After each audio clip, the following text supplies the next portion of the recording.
Boa noite, meus irmãos. É para mim um prazer estar aqui convosco, vocês aí nas vossas casas, eu aqui a gravar esta pequena mensagem. E quero transmitir esta mensagem, mas quero que seja Deus a guiar-nos em tudo, e eu vou orar. Pai amado, é no nome de Jesus que nós estamos na Tua presença, te agradecemos, Senhor, pela Tua palavra, que é o pão da vida. Te louvo e te agradeço, Senhor, porque mais uma vez eu sei que posso contar contigo, pelo Teu Espírito me dás as palavras certas e me revelas a Tua palavra para que eu possa transmitir ao Teu povo e que esta palavra, que é o pão da vida, sacie os corações de cada um, Pai. Em nome de Jesus. Em nome de Jesus. Amém. Amém. Então tenho esta pequena mensagem que eu vou transmitir hoje para vocês, é a finalidade da cruz. A cruz representa Cristo, o amor de Deus por nós. Ele se entregou por nós na cruz do Calvário para nos libertar do pecado e nos apresentar diante do Pai inculpáveis. A cruz também é um símbolo universal da fé cristã. Mas muitas vezes nós ouvimos falar em religião, muita religião, mas eu queria dizer uma coisa, é que poucas igrejas, ou algumas igrejas, pouco falam da cruz. E algumas já quase nem falam na cruz. Mas a gente só tem salvação porque Cristo Jesus foi à cruz para nos libertar. Para que o homem fosse salvo. Eu tenho aqui alguns versículos que queria dar, e o primeiro versículo que eu queria transmitir aos irmãos é o seguinte. É em 1 Coríntios 1, versículos 17, 18 e 19. Que diz assim: porque Cristo enviou-me não para batizar, mas para evangelizar. Não em sabedoria de palavras, para que a cruz de Cristo se não faça vã. Porque a palavra de Cristo é loucura para os que perecem, mas para nós, que somos salvos, é o poder de Deus. Porque está escrito: destruirei a sabedoria dos sábios e aniquilarei a inteligência dos inteligentes. Paulo está aqui a transmitir ao povo a importância da cruz. Ele diz no versículo 17: porque Cristo enviou-me não a batizar, mas para evangelizar. Não em sabedoria de palavras, para que a cruz de Cristo se não faça vã, ou quer dizer vazia, falsa, irreal. Porque foi na cruz que o nosso Salvador venceu para nos dar a vida eterna. Em Tito, o livro de Tito, capítulo 2, versículo 14, diz assim: o qual se deu a si mesmo por nós, Jesus, para nos remir de toda a iniquidade e purificar para si um povo seu especial, zeloso de boas obras. Para nos remir. Remir quer dizer o seguinte: libertar-nos do cativeiro pagando o resgate. Foi aquilo que Jesus fez. Ele libertou-nos do cativeiro do pecado, ele pagou o resgate na cruz como? Pelo sangue de Jesus vertido na cruz do Calvário. E diz também: para nos adquirir, portanto, remir, adquirir de novo. Foi aquilo que Jesus fez. Porque ao ler a palavra de Deus, desde o Velho Testamento até o Novo Testamento, vemos que Adão desobedeceu a Deus. Adão fez o que não devia e deixou entrar o pecado. Por outras palavras, separou-nos de Deus. E Jesus na cruz, cá está, na cruz do Calvário, o sacrifício que Jesus fez, nos adquiriu de novo. Por isso em João 1, versículo 12 diz: quantos receberem Jesus, lhe é dado o poder de serem feitos filhos de Deus. Então se nós somos todos filhos, não. Naquele momento em que recebe Jesus, o perdão dos pecados pelo sangue vertido na cruz, nos purifica toda a injustiça e nos dá a salvação. Nos faz filhos de Deus. É isto que o Tito diz aqui. Em 1 de Pedro 3, versículo 18, vou ler alguns versículos porque é importante a gente ver o que é que está escrito na Bíblia. Porque a Bíblia é que é verdade. A religião pode ser religião, mas cristianismo é a verdade. Cristianismo é a verdade. Ser cristão é pregar a palavra de Deus, ensinar o Evangelho do Senhor Jesus Cristo. E em 1 Pedro 3,18 diz: porque também Cristo padeceu uma vez pelos pecados, o justo pelos injustos. Para quê? Para nos levar a Deus, mortificados na verdade na carne, mas vivificados no Espírito. Então, Cristo Jesus padeceu uma vez pelos pecados. Ele era o justo, pagou pelos injustos. Quem eram os injustos? É o povo. Quem era o justo? É Jesus. Então Jesus puro, que era justo, carregou com as injustiças na cruz, verteu todo o seu sangue na cruz para nos libertar do pecado e nos apresentar a Deus santos e puros, como a Bíblia diz. Então, já viu a importância que tem a cruz do Calvário?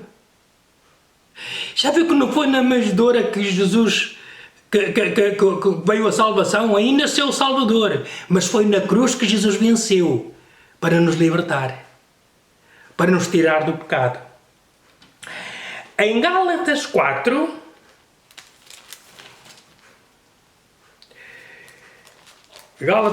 eu vou aqui ler, versículo 5.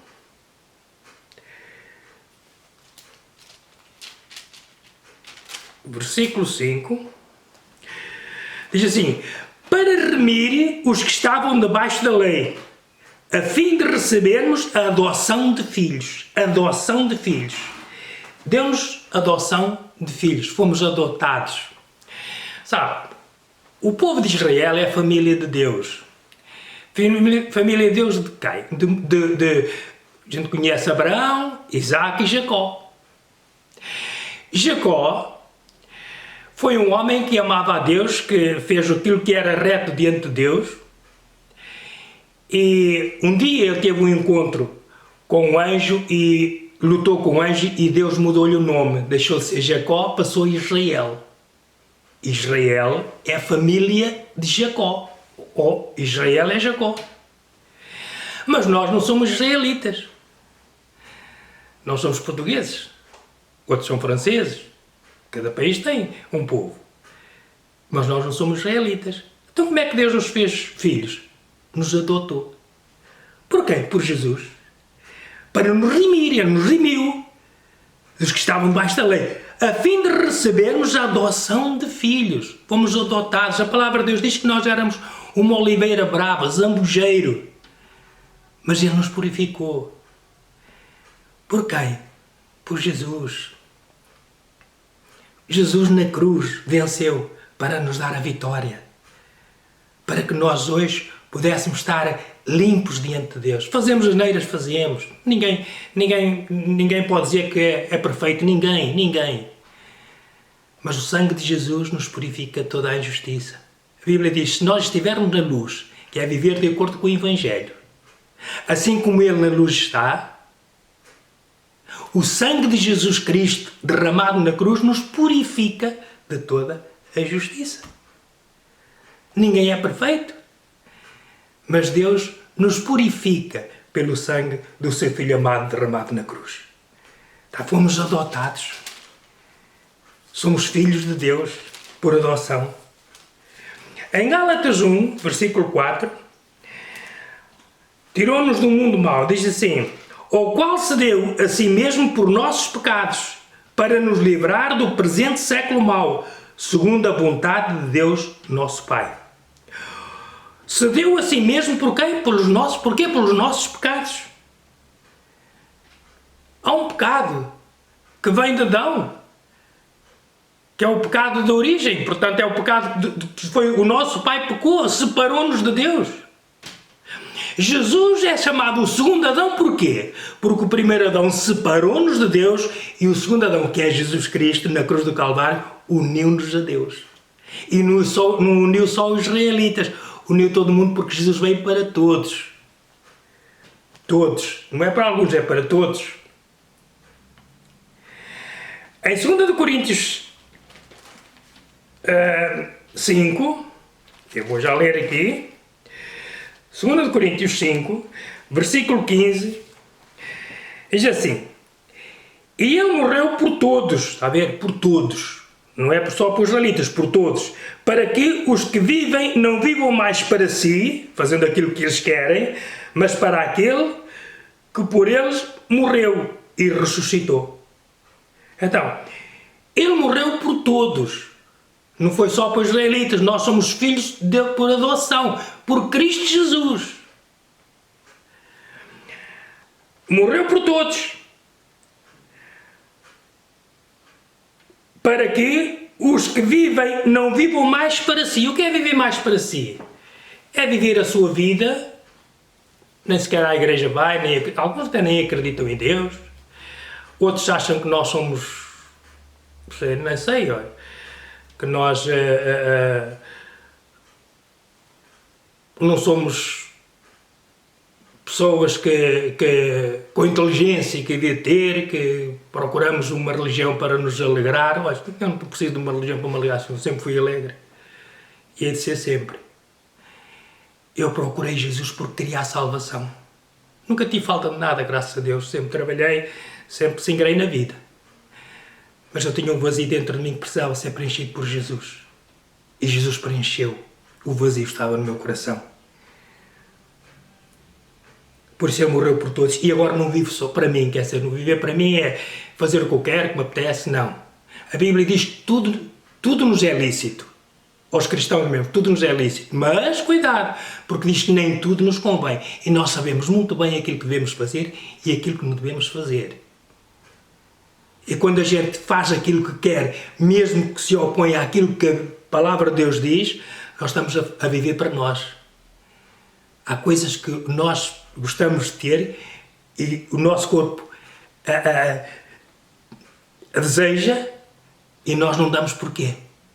Porque nós amamos a Deus, estamos fazendo a vontade de Deus.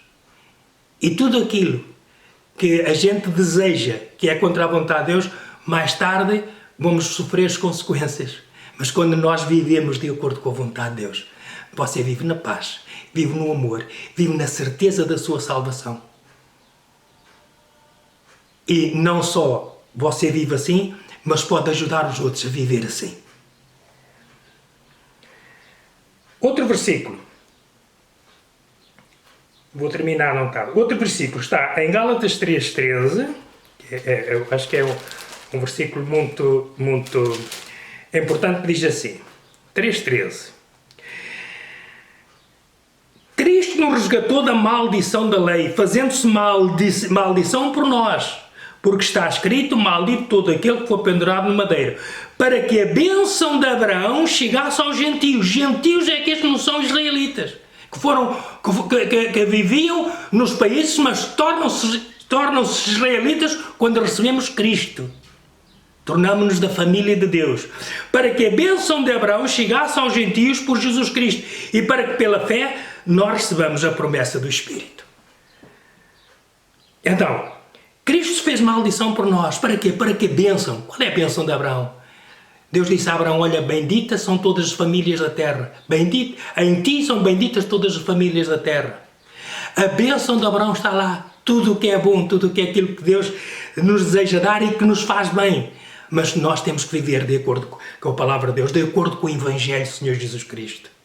De acordo com aquilo que Cristo Jesus fez na cruz do Calvário. E para terminar, Romanos 14, vou terminar aqui.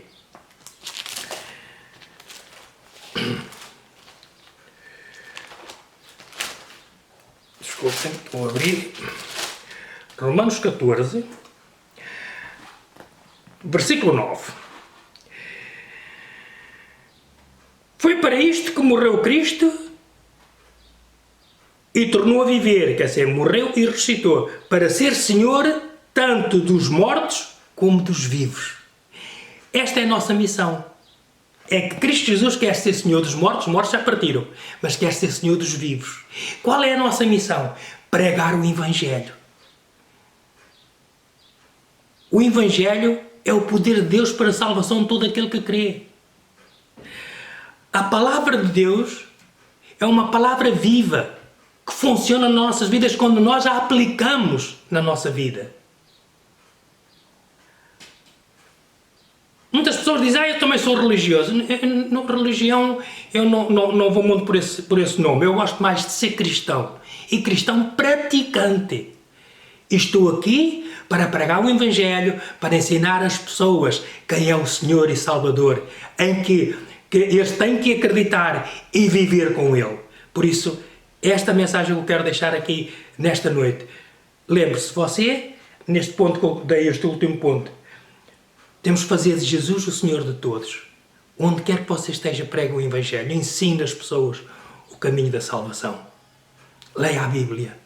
Venha ouvir a palavra de Deus quando nós abrimos a nossa igreja, quando nós já podemos fazer os cultos na nossa igreja. Venha ouvir. Venha estar connosco. Venha a estar em comunhão uns com os outros e com o nosso Pai, com o nosso Jesus e com o nosso Espírito Santo. Esta mensagem que eu queria transmitir nesta noite. Que Deus abençoe ricamente. Que Cristo Jesus seja o Senhor da sua vida. E que o Espírito Santo esteja no seu coração cada vez mais e mais e o guie pelos caminhos da verdade. Pai amado, é no nome de Jesus que eu te agradeço. Porque esta palavra não volta para trás vazia, mas ela prosperará para aquilo que é enviada. Te louvo e te agradeço, Pai. Em nome de Jesus. Amém. Boa noite, irmãos.